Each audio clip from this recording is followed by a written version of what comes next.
శ్రీ గురుభ్యో నమః.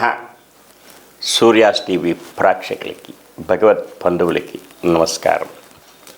నిత్య సత్యాలు ఆణిముత్యాలు కార్యక్రమంలో పాండవులు ఆయుధాలన్నీ జమ్మి చెట్టుపై ఎందుకు దాచారు అన్న విషయం మీద చూద్దాం. ముస్లింల ఆధీనంలో ఉన్నటువంటి బర్హియన్ దేశంలో భయంకరమైన ఎడారిలో ఒక జమ్మి చెట్టు ఉంది. ప్రపంచవ్యాప్తంగా దీన్ని చూడడానికి ప్రతి ఏడాది దాదాపు 50,000 మంది పర్యాటకులు వస్తున్నారు. దీని వయసు 400 ఏళ్ల పై మాటే. ఏ ప్రాణి బ్రతికే అవకాశం లేని ఎడారిలో ఈ ఒక జమ్మి చెట్టు నిలిచి ఉంది.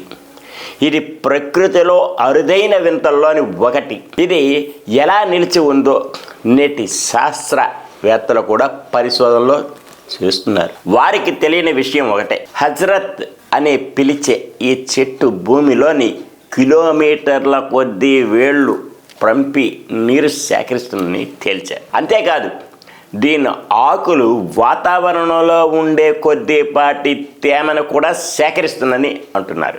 జమ్మి చెట్టు ఎంత దుర్భర పరిస్థితిలో అయినా సరే జీవించగలదని చెప్పడానికి ఇది సజీవ తార్కాణం. ఘోరమైన ఎడారిలో నిలిచింది.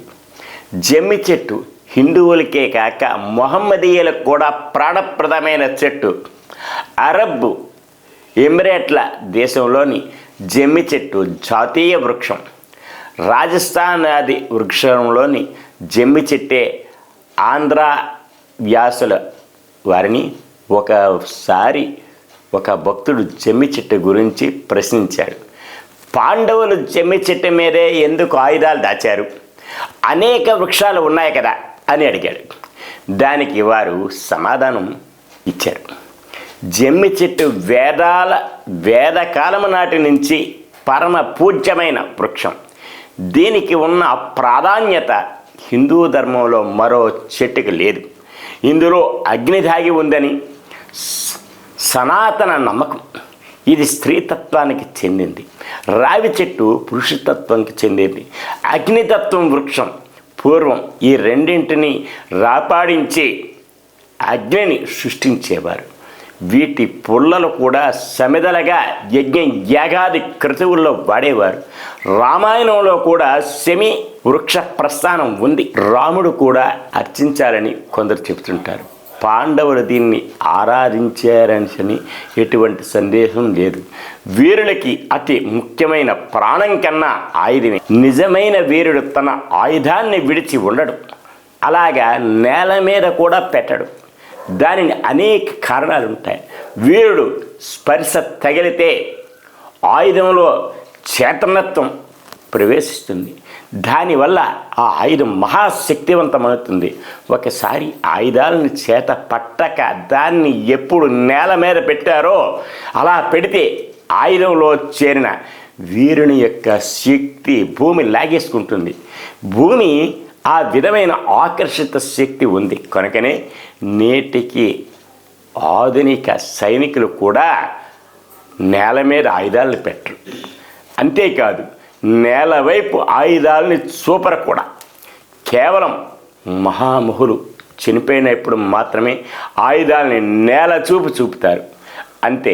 ఈ నేపథ్యంలో పాండవులు వనవాసం చేసి అజ్ఞాతవాసంకి వెళ్ళేటప్పుడు తమ ఆయుధాలని ఎక్కడ ఉంచాలనే సంశయం కలిగింది. ఎందుకంటే అజ్ఞాతవాసంలో తమ ఆయుధాలు తమతో పాటు ఉంచుకుంటే వాటి కారణంగా తాము దొరికిపోయే అవకాశం ఉంటుంది.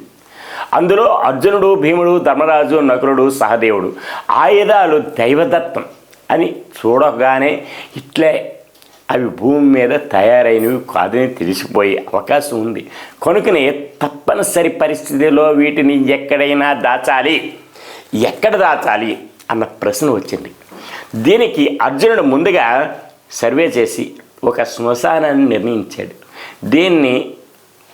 దాని ప్రక్కనే ఉన్న అతి పెద్ద శాఖలు ఉన్న జమ్మి చెట్టు ఎంచుకున్నాడు.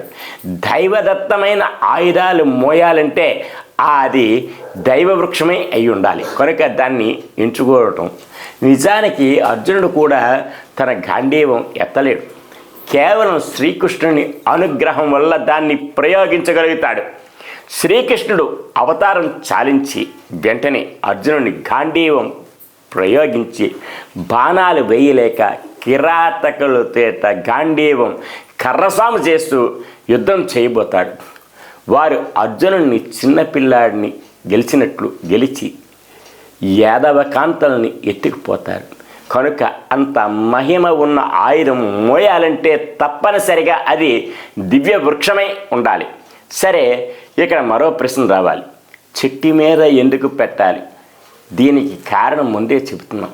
భూమి మీద ఆయుధాలు ఉంచితే పందులు, పందికొక్కులు వంటి వాటిని తవ్వి వాటిని బయటికి తీసే ప్రమాదం ఉంది. వర్షములు పడేటప్పుడు భూమి పీల్చుకునే నీరు ఆయుధాలతో పాటు నష్టపరచవచ్చు. కనుక భూమి మీద పెట్టలేరు, భూమి లోపల పెట్టలేరు. కనుకనే చెట్టుపై పెట్టవలసి వచ్చింది. ఒక జమ్మి చెట్టులో అగ్నితత్వం ఉండడం వలన ఆయుధానికి అగ్నితత్వానికి మిత్రత్వం కుదురుతుంది. జమ్మికి ఉన్న మరో లక్షణం అది. ఏ వాతావరణంలో అయినా సరే తన పచ్చదనం కోల్పోదు. మిగిలిన చెట్లలాగా వాతావరణ ప్రభావితం తర్వాత లోనైనా మోడి కావడం జరుగుతుంది. మరో విషయం ఏమిటంటే జమ్మి చెట్టు దాదాపు అడవుల్లో చాలా ఎత్తుగా ఉంటాయి. వాటిని ఎక్కడానికి వీలు ఉండదు. ఇది కేవలం జంతు వృక్ష శాస్త్రములకు మాత్రమే తెలుసు. ఎందుకంటే జమ్మి చెట్లని తినిన శాకాహార జంతువులు చాలా అరుదు. గడ్డి తినే అన్ని జంతువులు జమ్మిని తింటాయి.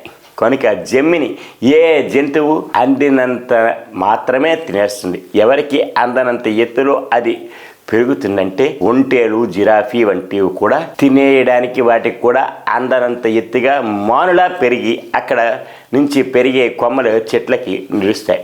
అదే మాట అర్జునుడు కూడా అంటూ ఉంటాడు. తాను చూసిన జమ్మి చెట్టు మానవులు, జంతువులు ఎక్కడికి అతి కష్టమైంది. దానిలో ఉన్న మరో లక్షణం చెబుతాడు. భీమశేఖ దురారోహ. ఇక్కడ ఉన్న మరో విశేషం ఏమిటంటే అది అందరికీ పూజనీయమైంది చెట్టు. అయితే శ్మశానం పక్కనే ఉంది అని కనుక ఎక్కువ మంది తరచూ పూజించరు. బ్రతికి ఉన్నవాడు శ్మశానానికి వెళ్ళడానికి ఇష్టపడ్డు, చచ్చినవాడు చెట్టు చేసే అవకాశం లేదు. ఇదే కాక పల్లెకారు మనస్తత్వం అర్జునుడు చాలా బాగా పసిగట్టాడు. నేటికి వేప మొక్క పెరిగే దశలో ఉండేటప్పుడు దానిని ఒక చెప్పు వేలాడదీస్తారు.